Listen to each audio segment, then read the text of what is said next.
Hello সবাইকে। তো আসছিল মহানবমী পুজো। প্রত্যেক বছর কিন্তু মামার বাড়িতে বাসন্তী পুজো হয়, আর আমরা মোটামুটি ওই ষষ্ঠী সপ্তমী কিন্তু মামার বাড়ি চলে যাই। এবারে একটু ব্যস্ততার জন্য কিন্তু আমাদের যাওয়া হয়নি, তাই আজকে নবমীর দিন আমরা আসতে পারলাম। আর আস্তে আস্তেও কিন্তু অনেকটা লেট হয়ে গেছে, এখন দুপুর হয়ে গেছে। আর আসার পরেই দেখছি এখানে নৈবেদ্য প্রদান চলছে আর আহুতি চলছিল। তারপরেই আমরা সবাই মিলে বসে গেছিলাম অঞ্জলি দেওয়ার জন্য। তো প্রথমে কিছুজন দিয়ে দিয়েছিল, তারপরে আমরা বসছিলাম দেওয়ার জন্য।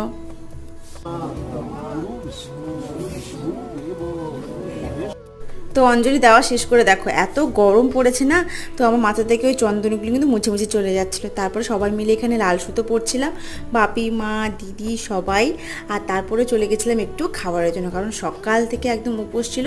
তো এখানে আজকে অনেক কিছু হয়েছিল, লুচি, মিষ্টি, সুচি, অনেক কিছু ফল টল। তো খাওয়া দাওয়া শেষ করে নিলাম। আজকের মিনি ব্লগটা এইটুকুই। তো দেখা হচ্ছে অন্য কোনো ব্লগের।